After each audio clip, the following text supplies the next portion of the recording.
Hello, hello, and happy Wednesday, everyone. I'm Coy Wire, and you are watching CNN 10. We are halfway through the week, and that means one of you helped us write today's show. Keep an ear out to see if the vocabulary word you submitted made it for our Your Word Wednesday. We begin with an update on the war in Ukraine, where Russia has resumed missile and drone strikes on major cities this week as part of its largest assault so far this year. CNN staff reported hearing strong explosions Monday night in the Ukrainian capital city of Kyiv. Other regions, including Kharkiv, Odessa, and Dnipro, were also reportedly struck. Officials say primary targets were residential and electrical power centers, leaving thousands without power and heat as winter temperatures plummet. This latest barrage marks the end of a brief pause in attacks that the Russian government had agreed to last week at the request of U.S. President Donald Trump. It also comes just days ahead of the next round of trilateral peace talks between Russia, Ukraine, and the U.S., which are slated to take place in Abu Dhabi. Now to another nationwide social media ban, this time in Spain, which joins a growing group of countries aiming to rein in social media in an effort to protect youngsters from what leaders are calling the, quote, digital Wild West. On Tuesday, the Spanish government announced plans to ban social media access for anyone under the age of 16, in addition to some other online safety measures. Our children are exposed to a space they were never meant to navigate alone. Spain's proposal actually goes further than similar bans under discussion in France or those already in place in Australia. A bill expected next week would hold tech company executives criminally liable for failing to remove certain material and also criminalize algorithmic manipulation. CEOs of these techno platforms will face criminal liability for failing to remove illegal or hateful content. In Madrid, some residents say the move makes sense. I don't generally like prohibitions, but I understand that this measure is necessary because I believe that children under the age of 16 are not yet capable of managing something as big as social media. Sanchez says Spain has joined the Coalition of the Digitally Willing, teaming up with other European countries to push for tougher online regulation across borders. Pop quiz, hotshot. What safety feature was added to most electric vehicles to protect pedestrians? Brake assist, automatic headlights, artificial driving sounds, or louder horns? Meep, meep. If you said artificial driving sounds, vroom, vroom. Safety inspectors determined that EVs were too quiet at low speeds, potentially putting pedestrians and cyclists in harm's way on roadways. New regulations state EVs must emit a sound when traveling below 18 miles per hour. If you've ever seen a Tesla or another modern car, maybe you've noticed the hidden door handles that fabricated to sit flush with a metal car door. Well, it turns out the futuristic feature can actually lead to some not so hidden problems. This has led China, the world's largest auto manufacturer and market, to officially ban them starting next year. Our Mike Valerio has more on what's driving their decision. Wait, so China is banning hidden door handles like these that can be pretty hard to open on all new electric vehicles beginning next year. Huge moves, a world-first ban because China says in multiple crashes it suspected that power failed, doors did not open, people couldn't get out. So the rule, new car models applying for Chinese approval must meet these new door handle rules by January 1st, 2027. That means real mechanical door releases inside, outside, with no power required. For all the cars on the road already with hidden handles, there is no indication yet that they would need to change. This affects millions of cars, from Tesla to tons of Chinese brands like Xiaomi and BYD that have been inspired by Tesla's door design. Now, Chinese media have also reported that around 60% of new Chinese EVs use these hidden door handles.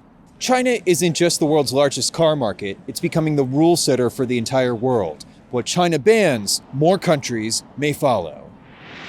To Rome, Italy now, where if you want to toss a coin and make a wish at the famous Trevi fountain, it's now going to come at a price. Visitors will now have to buy a ticket for €2. That's just over $2 just to approach the fountain and throw coins into the water. Rome city government introduced the new ticketing system for non-residents to help manage the massive crowds at one of the most popular tourist attractions in the city. Maybe a really smart fiscal move as well. The Rome mayor said that in 2025, approximately 10 million visitors saw the fountain. That would be, well, about 20 million euros. The opening ceremony for the Winter Olympic Games is on Friday, and I will be soon headed over there to cover those games for all of us. I am positively pumped. This year's games are sure to feature amazing feats, but some young athletes like Tallulah Prue are already making history before the games even start. When the 17-year-old skier hits the slope, she will be the youngest athlete and first woman ever to represent the Philippines at the Winter Games. Our Samantha Lindell caught up with the Filipina phenom to see how she is rising to the moment and blazing a trail for future generations.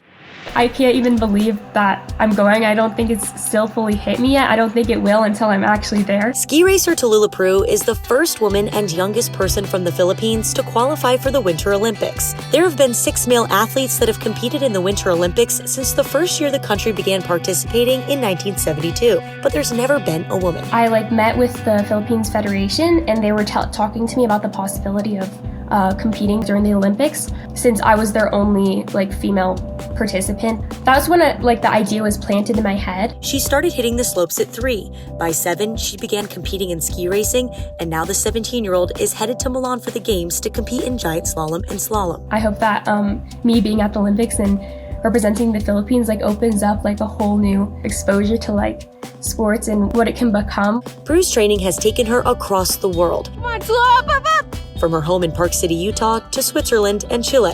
But the dual U.S.-Philippine citizen's pride remains with the Philippines, and her biggest tie to her culture was her grandmother, who passed away last year.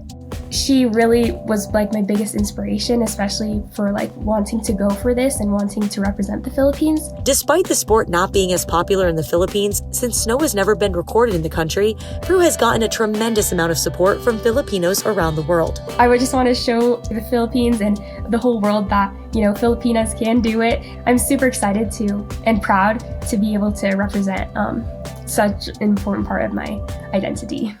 A couple of months ago, we brought you news about the world's tallest building opening in the UAE, the CL Dubai Marina Hotel. Well, now 5 elite skydivers and base jumpers pulled off an insane stunt there. The team from Dubai thought the building's signature keyhole design seemed like the perfect place to jump through at top speeds of roughly 125 miles per hour.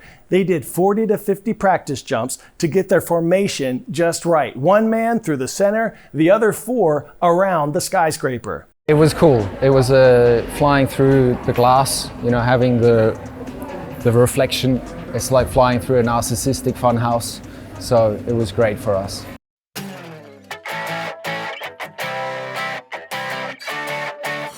Today's story getting a 10 out of 10, a Colorado college student using her precious downtime to uplift others. Meet University of Denver student Olivia Tate. Yeah, room 1600.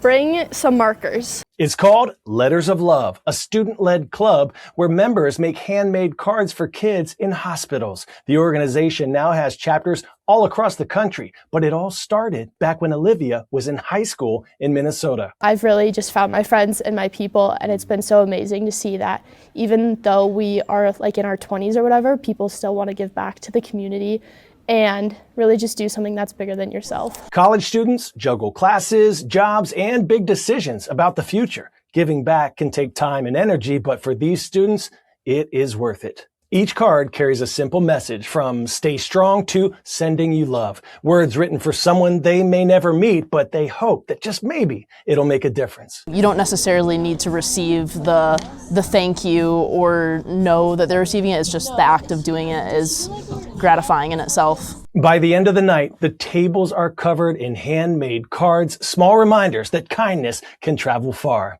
My team and I feel the kindness from far and wide every day from all of you, from our comments in our CNN 10 YouTube channel and our Instagram accounts. Like our Your Word Wednesday winner. Did you catch it? Mr. Catoni at West Deptford in New Jersey submitting fabricate, a verb meaning to invent something to deceive, or construct or manufacture, especially from prepared components. Well done. Thank you for helping us write the show today. I have a couple of shout outs for you today as well. Mr. McNichols at Silver Creek High School in Longmont, Colorado. Thank you for making us part of your day. Go Raptors. And Mr. Shanesy at San Luis Obispo High School in California, my old stomping grounds. Thank you for gifting us with one of your illustrious, extremely talented alumni, the one and only Claire Duffy. Rise up. I'll see you tomorrow, everyone. I'm Coy Wire, and we are CNN 10.